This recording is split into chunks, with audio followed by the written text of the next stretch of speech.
Willkommen zu den Übungsgesprächen auf Deutsch mit Geschichten. Bist du bereit, dein Deutsch zu üben und fließender zu werden? Lass uns anfangen. Der kleine Bruder nahm seine kleine Schwester bei der Hand und sagte: Seit unsere Mutter gestorben ist, sind wir nicht mehr glücklich. Unsere Stiefmutter schlägt uns jeden Tag, und wenn wir ihr zu nahe kommen, tritt sie uns mit dem Fuß weg. Unsere Mahlzeiten bestehen nur aus den harten Brotrinden, die übrig geblieben sind. Sogar der kleine Hund unter dem Tisch hat es besser, denn sie wirft ihm oft etwas Gutes zu essen. Möge der Himmel uns helfen. Wenn unsere Mutter nur wüsste. Komm, lass uns zusammen in die weite Welt hinausgehen. Sie wanderten den ganzen Tag durch Wiesen, Felder und felsige Gegenden. Als es regnete, sagte die kleine Schwester: Der Himmel und unsere Herzen weinen zusammen. Am Abend kamen sie zu einem großen Wald, und sie waren so müde von Traurigkeit, Hunger und dem langen Weg, dass sie sich in einem hohlen Baum niederlegten und einschliefen. Am nächsten Tag, als sie aufwachten, stand die Sonne schon hoch am Himmel und schien heiß in den Baum hinein. Da sagte der Bruder: Schwester, ich habe Durst. Wenn ich wüsste, wo ein kleiner Bach ist, würde ich hingehen und daraus trinken. Ich glaube, ich höre einen in der Nähe. Der Bruder stand auf, nahm seine kleine Schwester bei der Hand, und sie machten sich auf, um den Bach zu finden. Doch ihre böse Stiefmutter war eine Hexe. Sie hatte gesehen, wie die beiden Kinder weggegangen waren, und war leise hinter ihnen hergeschlichen, wie es Hexen tun, und hatte einen Fluch über alle Bäche im Wald gelegt. Als sie schließlich einen kleinen Bach fanden, der über die Steine plätscherte, wollte der Bruder daraus trinken, aber die Schwester hörte ihn sagen, während er floss: Wer von mir trinkt, wird ein Tiger. Wer von mir trinkt, wird ein Tiger. Die Schwester rief: Bitte, lieber Bruder, trink nicht, sonst wirst du ein wildes Tier und zerreißt mich. Der Bruder trank nicht, obwohl er sehr durstig war, und sagte: Ich werde auf den nächsten Bach warten. Als sie zum nächsten Bach kamen, hörte die Schwester ihn sagen: Wer von mir trinkt, wird ein Wolf. Wer von mir trinkt, wird ein Wolf. Da rief die Schwester: Bitte, lieber Bruder, trink nicht, sonst wirst du ein Wolf und frisst mich. Der Bruder trank nicht und sagte: Ich werde warten, bis wir den nächsten Bach finden. Aber dann muss ich trinken, egal was du sagst. Mein Durst ist zu groß. Als sie am dritten Bach ankamen, hörte die Schwester ihn sagen: Wer von mir trinkt, wird ein Rehbock. Wer von mir trinkt, wird ein Rehbock. Die Schwester rief: Oh, ich flehe dich an, lieber Bruder, trink nicht, sonst wirst du ein Rehbock und läufst von mir weg. Doch der Bruder kniete sich neben den Bach, beugte sich hinunter und trank etwas von dem Wasser. Sobald die ersten Tropfen seine Lippen berührten, lag er als junger Rehbock dort.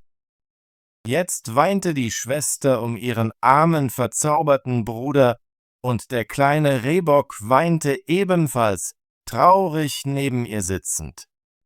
Schließlich sagte das Mädchen: Sei ruhig, lieber kleiner Rehbock. Ich werde dich niemals verlassen. Dann band sie ihr goldenes Band um den Hals des Rehbocks. Sie pflückte einige Schilfrohre und flocht sie zu einem weichen Band. Damit band sie das kleine Geschöpf und führte es weiter, immer tiefer in den Wald hinein. Nach langer Zeit kamen sie zu einem kleinen Haus. Das Mädchen schaute hinein, und da es leer war, dachte sie: Wir können hier bleiben und leben. Dann suchte sie nach Blättern und Moos, um ein weiches Bett für den Rehbock zu machen. Jeden Morgen ging sie hinaus, um Wurzeln, Beeren und Nüsse für sich selbst zu sammeln, und brachte dem Rehbock weiches Gras, das er aus ihrer Hand fraß, zufrieden war und um sie herum spielte. Am Abend, wenn die Schwester müde war und ihr Gebet gesprochen hatte, legte sie ihren Kopf auf den Rücken des Rehbocks, der ihr als Kopfkissen diente, und sie schlief darauf fest. Hätte der Bruder nur seine menschliche Gestalt, es wäre ein wunderbares Leben gewesen. So lebten sie eine Zeit lang in der Wildnis. Doch eines Tages hielt der König des Landes eine große Jagd im Wald ab. Der Klang von Hörnern, bellenden Hunden und dem fröhlichen Ruf der Jäger hallte durch die Bäume, und der Rehbock hörte es und wollte daran teilnehmen. »Oh«, sagte er zu seiner Schwester, »lass mich zur Jagd gehen.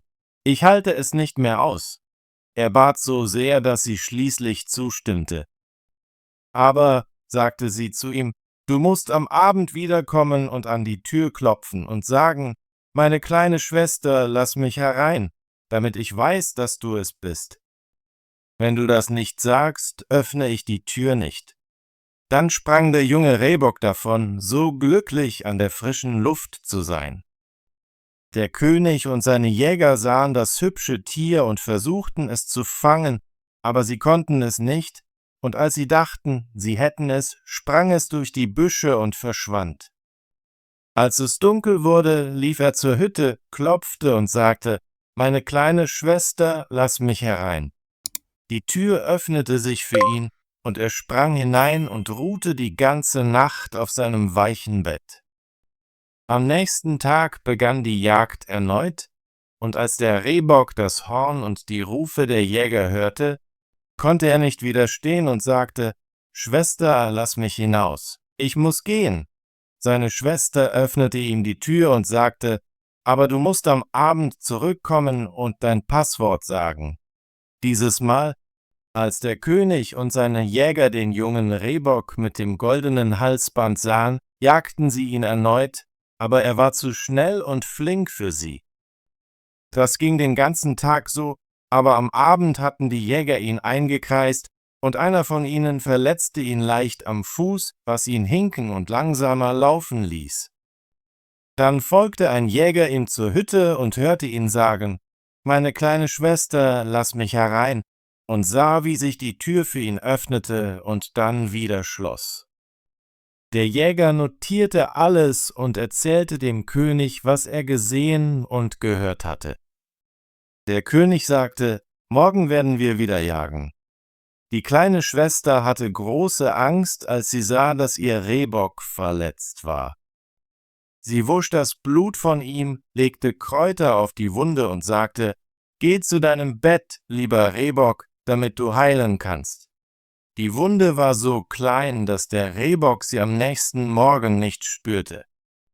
Doch als er die Jagdgeräusche draußen wieder hörte, sagte er, »Ich kann es nicht ertragen, ich muss gehen, sie werden mich nicht so leicht fangen.« Die Schwester weinte und sagte, »Diesmal werden sie dich töten, und ich werde ganz allein im Wald sein, von allen verlassen.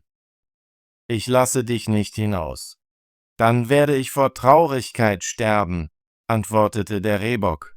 »Wenn ich die Hörner höre, fühle ich, dass ich aus meiner Haut springen muss.« Die Schwester hatte keine Wahl, als ihm mit schwerem Herzen die Tür zu öffnen, und der Rehbock, voller Gesundheit und Freude, sprang in den Wald. Als der König ihn sah, sagte er zu seinen Jägern, »Jag ihn den ganzen Tag bis zum Einbruch der Nacht, aber sorgt dafür, dass ihm niemand Schaden zufügt.« Als die Sonne unterging, sagte der König zu dem Jäger, »Zeig mir jetzt die Hütte im Wald.« Als er zur Tür kam, klopfte er und rief, »Liebes kleines Schwesterchen, lass mich herein.« Die Tür öffnete sich, und der König trat ein und fand eine Maid, schöner als jede, die er je gesehen hatte. Die Maid erschrak, als sie nicht ihren kleinen Rehbock sah, sondern einen Mann mit einer goldenen Krone. Doch der König sah sie freundlich an, streckte seine Hand aus und sagte, »Willst du mit mir in meinen Palast kommen und meine liebe Frau werden?« »Ja, gewiss«, antwortete die Maid, »aber der kleine Rehbock muss mit mir kommen. Ich kann ihn nicht zurücklassen.« Der König erwiderte, Er soll bei dir bleiben, solange du lebst, und es wird ihm an nichts fehlen. In diesem Moment kam der Rehbock hereingelaufen, und die Schwester band ihn mit dem Schilfrohr, nahm es in ihre Hand und ging mit dem König von der Hütte fort. Der König nahm die schöne Maid auf sein Pferd und brachte sie in seinen Palast, wo sie eine prächtige Hochzeit feierten. Sie war nun die Königin, und sie lebten lange glücklich zusammen. Der Rehbock wurde versorgt und spielte im Schlossgarten. Aber die böse Stiefmutter, die die Kinder dazu gebracht hatte, ihr Zuhause zu verlassen, dachte die ganze Zeit, dass die Schwester von wilden Tieren im Wald zerfetzt worden war und dass der Bruder von den Jägern erschossen wurde. Als sie hörte, dass sie so glücklich und wohlhabend waren, erfüllten Neid und Hass ihr Herz und ließen ihr keine Ruhe. Sie dachte an nichts anderes, als wie sie ihnen weiteres Unglück bringen könnte. Ihre eigene Tochter, die hässlich war und nur ein Auge hatte, beklagte sich: »Eine Königin! Das hätte mein Glück sein sollen.« »Sei einfach still«, antwortete die alte Frau und tröstete sie, indem sie sagte: »Wenn die Zeit kommt, werde ich bereit sein.« Im Laufe der Zeit bekam die Königin einen schönen kleinen Jungen, und eines Tages, als der König auf der Jagd war, verkleidete sich die alte Hexe als Magd, ging in das Zimmer, in dem die Königin lag, und sagte: »Komm, das Bad ist bereit. Es wird dir gut tun und dir Kraft geben.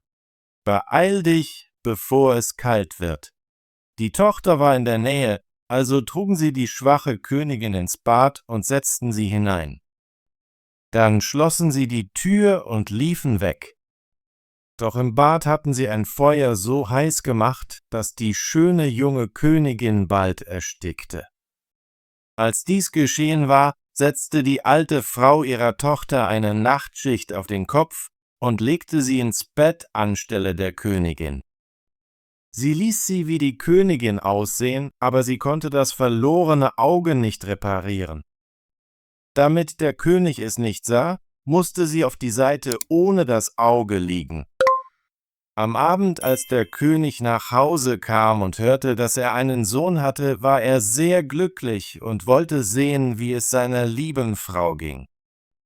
Doch die alte Frau rief schnell: »Um deines Lebens willen, halte die Vorhänge geschlossen. Die Königin braucht Ruhe und sollte das Licht noch nicht sehen.« Der König ging, ohne zu wissen, dass eine falsche Königin im Bett lag.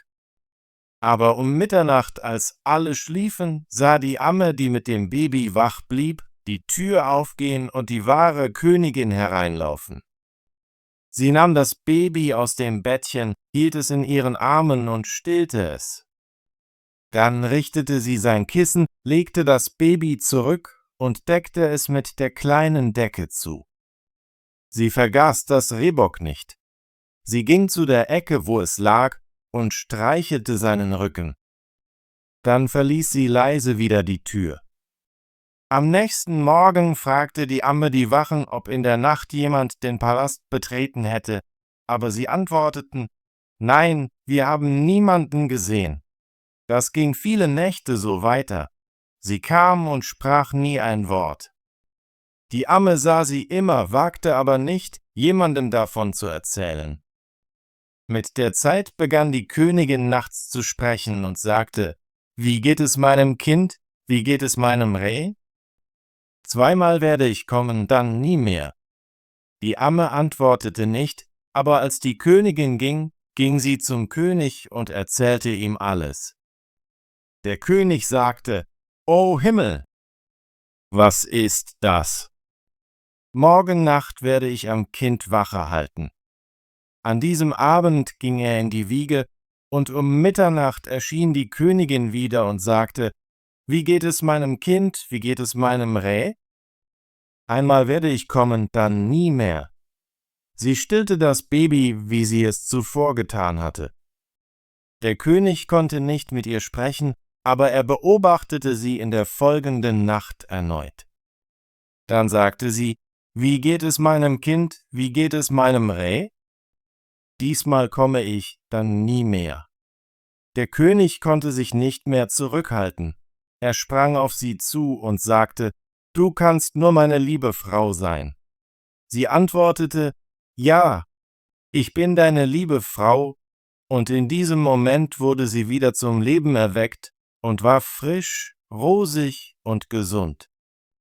Dann erzählte sie dem König von der bösen Tat, die die böse Hexe und ihre Tochter gegen sie begangen hatten. Der König ließ beide vor den Richter bringen, und sie wurden bestraft. Die Tochter wurde in den Wald gebracht, wo wilde Tiere sie zerfetzten, und die Hexe wurde ins Feuer geworfen und verbrannt. Sobald sie verbrannt war, verwandelte sich der Rehbock zurück in seine menschliche Gestalt, und die Schwester und der Bruder lebten glücklich zusammen für den Rest ihres Lebens. Tolle Arbeit! Möchtest du dein Deutsch üben und fließender werden? Bitte abonniere unseren Kanal und aktiviere die Benachrichtigungsglocke, damit du keine unserer kostenlosen deutschen Geschichten verpasst. Wir sehen uns im nächsten Video.